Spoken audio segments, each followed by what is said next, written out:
বালিকা তারা ভোগ করবে বলে, নারী ভোগ করবে বলে, সেটা আজকে জলের মতো পরিষ্কার। যারা শিক্ষিত ছেলে, ইসরায়েলের গোয়েন্দা সংস্থার একজন সদস্য যার নাম হচ্ছে এপস্টাইন ফাইল, নাম শুনেছেন? এপস্টাইন ফাইল নাম শুনেন নাই? কোথায় থাকে এরা? শুনেছেন? একজন আছে অন্তত, হাত তুলুন। কয়েকজন এখানে আছে, মাশাআল্লাহ, তাহলে আমি মিথ্যা বলছি না। এই এপস্টাইন ফাইলটা কি?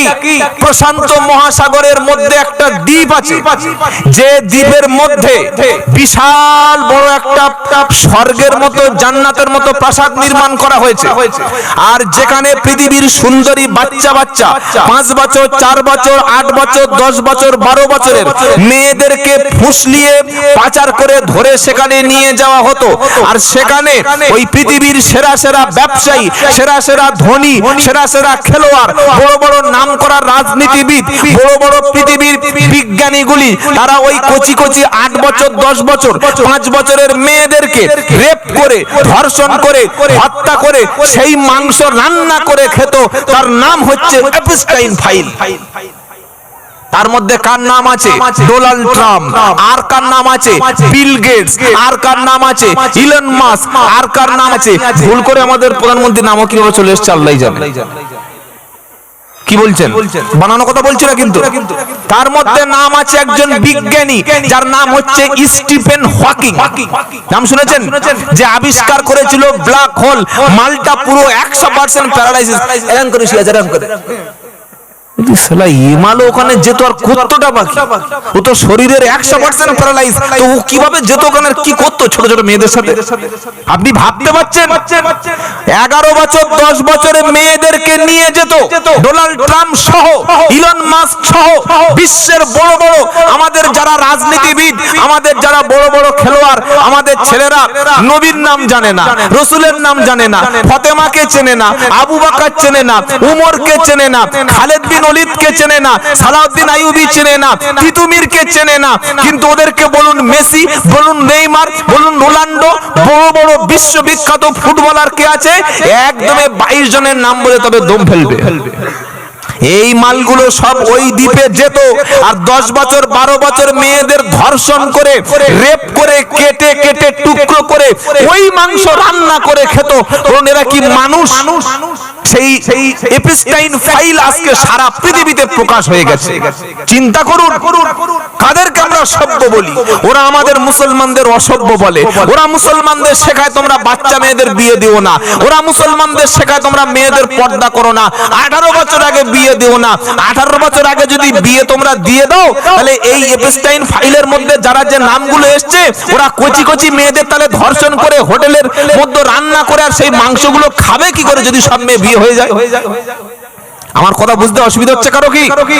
আপনি ভাবুন, আমাদেরকে সভ্যতা শেখাতে আসে, বলে মুসলমানরা কচি কচি মেয়েদের বিয়ে করে, 4টে বিয়ে আর 64টা করে নাকি ছেলে।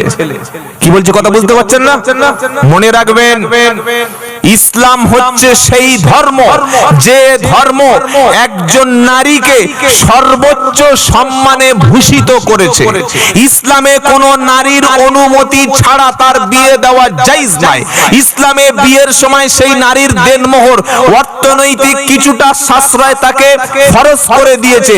ইসলামে বিয়ে করার পরে স্ত্রীর মোহরানা, তার সুস্থতা, তার চিকিৎসা, তার খাবারের ব্যবস্থা, তার থাকার ব্যবস্থা, সে জামা কাপড়, খোরপোশ, পার্সোনাল, তার সবকিছু রেসপন্সিবিলিটি, দায়িত্ব স্বামীর উপরে দেওয়া ফরজ করেছে। তবে তুমি বিয়ে করতে যাও। এই স্ত্রী অসুস্থ হলে চিকিৎসা স্বামী করবে। স্ত্রীর জামা কাপড় নাই, কাপড় স্বামী কিনে দেবে নাকি মেয়ের বাপ দেবে? কি বলছেন? এই স্ত্রী যখন বাচ্চা হলো তখন মেয়ের ছেলের মা হয়ে গেল। মা যখন হয়ে গেল, ওই মায়ের পায়ের নিচে আমাদের মতো গুনাহগার পুরুষদের জান্নাতের ব্যবস্থা ইসলাম করে দিয়েছে। বলুন সুবহানাল্লাহ।